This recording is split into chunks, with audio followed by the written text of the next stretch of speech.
필립 코틀러라는 세계적인 마케팅 석학이 있어요. 제가 깔 정도의 인물은 절대 아니고 엄청나게 위대하신 분이에요. 모든 마케팅 책에는 이분의 말이 인용되면서 시작을 해요. 고객이 어디로 움직일지 예측해서 그 바로 앞에 자리 잡는 것이 가장 중요하다. 그가 남긴 많은 어록 중에 유명한 한 문장이에요. 그런데 우리가 당장에 해야 하는 건 무언가를 팔아야 하는 거잖아요. 필립 코틀러가 나발이고 당장에 써먹을 수 있어야 한다라는 거예요. 아무리 책을 많이 읽고 이 마케팅 강연을 듣고 봐도 내가 하는 일에 도움이 되지 않으면 시간 낭비가 될 수밖에 없으니까요. 그래서 오늘은 적어도 이 5가지만 따라하면 무조건 도움이 되는 마케팅 기본 법칙을 준비했어요. 이 적절한 실전 사례와 예시도 제가 꼼꼼히 준비했으니까 아마 머리를 탁 치실 거예요. 이론보다는 실전, 실전보다는 실행, 실행보다는 적용, 적용보다는 나만의 경험을 만들어내는 게 이 마케팅을 시작할 때 가져야 하는 마음가짐이라는 건 다들 알고 계시죠? 그럼 지금부터 이 5가지 지대로 한번 배워보자고요.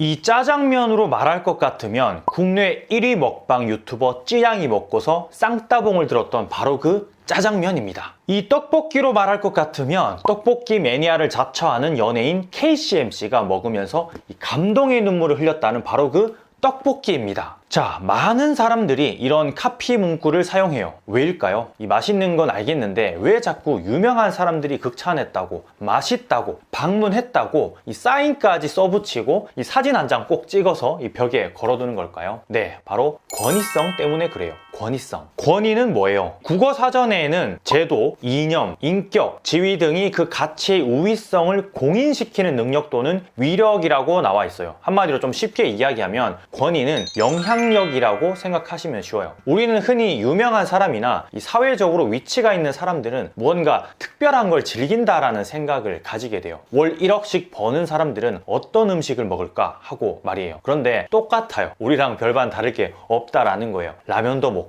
떡볶이도 먹고 다 먹거든요. 다만 그들이 먹는 건 특별해 보이죠. 그래서 TV 광고를 보면 유명한 사람들에게 돈을 주고 그 비싼 광고를 만들고 송출하는 거고요. 800원짜리 라면 광고에 3억짜리 모델을 기용하는 이유예요. 아니 권프로 양반 그거 누가 몰라. 유명한 사람이 광고해주면 좋은 거 누가 모르냐고 라고 할 수 있어요. 네, 그렇고 말고요. 딱 여기까지가 기존의 권위성을 이용한 마케팅 방법이라면 실전으로 써먹을 수 있는 방법은 따로 있어요. 우리 가게는 저 시골 구석에 있어서 연예인이 오지도 못하고 유명인이 내 지인도 아니라서 사진, 사인도 없거든요. 대부분. 자, 이게 무언지 아세요? 단돈 10,000원으로 할 수 있는 마케팅이에요. 네, 말 그대로 수료증, 증서라는 거죠. 이건 누구나 인터넷으로 주문할 수 있어요. 아니, 거짓말을 하라고? 손님들한테? 아니요. 이 마케팅 효과를 위해서 극적인 표현을 하라는 거예요. 예를 들면 이 증서에는 이런 문구가 들어갈 수 있겠죠. 해당 아구찜은 25년간 여수에서 이 아구찜만을 만든 이경숙 여사가 운영하는 원조집임을 증명함.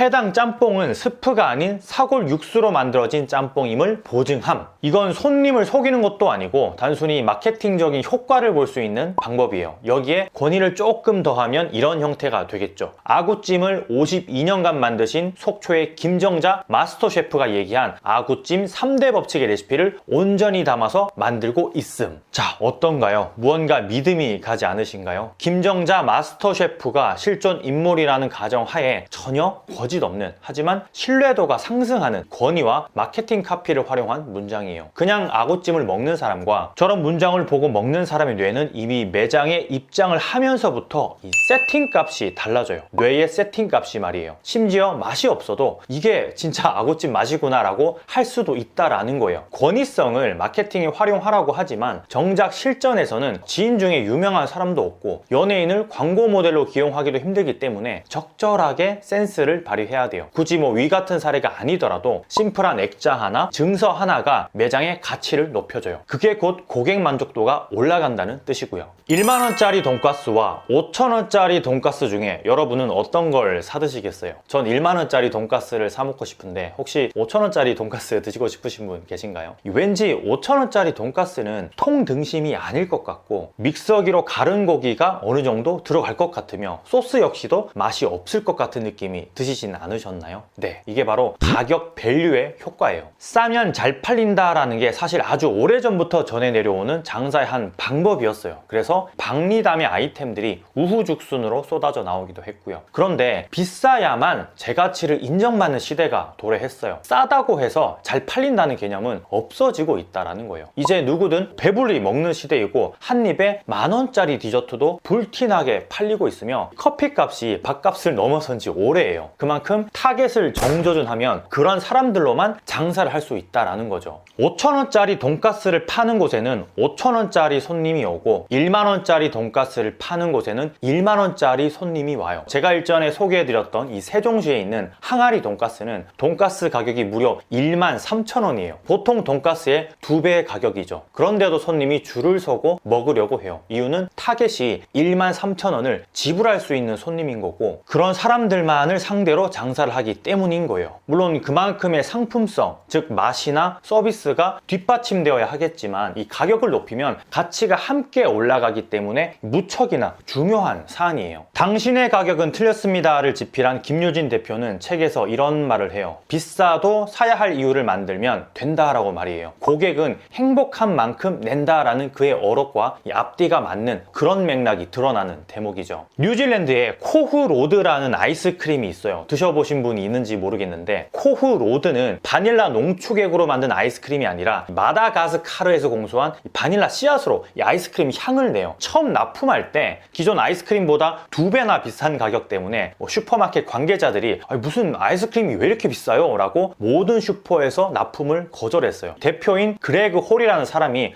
증명해 보이겠다, 한 번만 믿어달라 라고 해서 몇몇 제품을 슈퍼에서 팔게 되었는데 지금은 천연 아이스크림이라는 프레임을 가지고 뉴질랜드와 호주에 총 400곳 이상 납품을 하고 있어요. 물론 100% 천연 재료는 아니고 이 가치를 더한 거죠. 밸류를. 제가 얼마 전에 박람회에 무료로 상담을 해주러 간 적이 있잖아요. 거기에서 뵌 구독자분들도 참 많았었는데 제가 상담해주는 부스 옆에 법률 상담을 해주시는 법률 전문가분들도 있었거든요. 그분들이 하나같이 하시는 말씀이 무료 상담은 할 게 못 되었어요. 이 사람들이 기본 예의도 없고 무료다 보니까 전혀 귀담아 듣지 않는다라는 거죠. 공짜니까 라는 마인드, 제가 흔히 이야기하는 서비스에도 가치를 실어야 한다고 말씀드리잖아요. 원가는 1,000원짜리이지만 10,000원의 가치로 만들어서 손님에게 서비스로 나가면 손님은 10,000원짜리 서비스를 받는 거기 때문에 서로 윈윈하는 전략이라고 말이에요.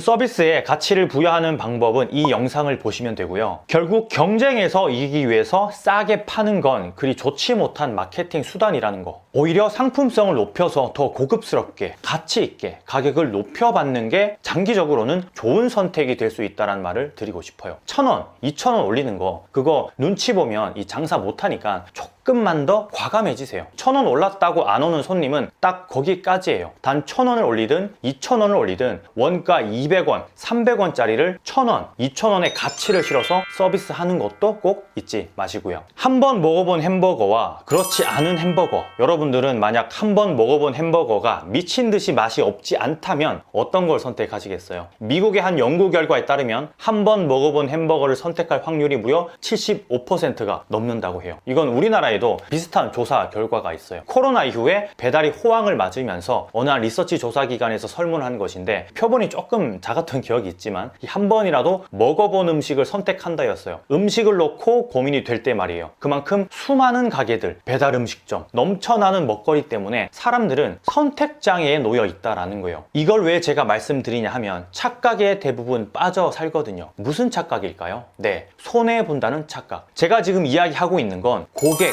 경험이에요. 그러니까 고객이 경험을 하게 해야 한다라는 거예요. 그런데 말로만 손님 우리 가게를 경험해보세요, 손님 우리 햄버거를 먹어보세요 라고 하면 과연 경험을 할까요? 그냥 장사 속으로밖에 보지 못하는 거죠. 대형 마트에는 시식 코너가 있죠. 대형 마트라서 돈이 많은 기업이라서 사람들이 많이 오는 곳이니까 그래서 가능한 것일까요? 아니에요. 이건 누구든 가능한 방법이에요. 단 아까 말씀드렸던 착각에 빠지지 않는다는 가정을 하면 말이에요. 음식에서의 고객 경험은 먹어보는 것이에요. 그런데 내 돈 내고 먹게 하는 게 이게 가장 어려운 거잖아요. 그럼 일부 경험을 하게 해주면 그 뒤로는 자연스럽게 소비가 이루어져요. 뭐야, 뭐 결국은 공짜로 나눠주라는 거야 라고 생각할지 모르겠지만, 이 마케팅비를 책정해서 이걸 꾸준히 하다 보면 결국은 손익분기점에 다다른다는 이야기를 해드리고 싶어요. 맛있게 만들어 놨지만 거들떠도 보지 않은 음식, 시식을 할 수 있도록 만들고 경험을 시켜주면 그건 공짜로 퍼주는 게 아닌 경험을 시키는 거예요. 손님한테로부터 말이죠. 아, 건프로, 그런데 말이야, 먹어보고 맛없다고 안 오면 어떻게 해? 라고 또 반문을 할 수도 있죠. 맞아요. 다만 대부분 이런 고객 경험을 하게 해주는 곳에서는 많은 전략들을 사용해요. 배고픈 시간에 시식을 하게 한다거나, 혹은 배달을 할 때 일부 시식할 수 있는 음식을 넣는 경우는 반드시 이 시식 음식을 먼저 먹게끔 하는 장치, 카피 문구를 같이 보내서 맛을 극대화시켜요. 한 끼만 굶어도 이 동네 500원짜리 떡볶이가 그렇게 맛있을 수 없어요. 음식이든 물건이든 서비스든 고객 경험을 어떻게 시켜줘야 할까를 생각해 보시면 사세요가 아닌 고객의 입에서 먼저 다시 경험해 보고 싶어요 라는 말이 나올 거예요. 마케팅의 본질은 속이는 것이 아니라 진짜 좋은 걸 팔아서 재구매를 유도하는 거예요. 가치를 높인다는 건 속임수로는 되지 않기 때문에 재구매가 일어나고, 그렇기 때문에 가격을 올려받아도 유지될 수 있는 거고요. 고객 경험을 위해선 일부 마중물이 좀 필요해요. 그런 마중물도 없이 알아서 뭐 팔릴 거라고 생각하면 그게 도둑놈 심보인 거겠죠. 이 세상에 단 하나밖에 없는 걸 우리는 만들 수 없기 때문에 조금은 이 장사 속을 내려놓고 공부를 할 필요가 있어요. 공부도 하나의 마케팅에 속하니까요. 제가 5가지라고 했는데 시간이 너무 많이 지나서 다음에 또 2가지를 더 추가로 해서 영상 제작할 수 있도록 할게요. 추가로 계속 보고 싶으신 분들은 구독, 좋아요 눌러주시고요. 그럼 오늘도 많이 파는 하루 되시길 바라면서 건프로 이만 들어갈게요. 감사합니다. 많이 파세요.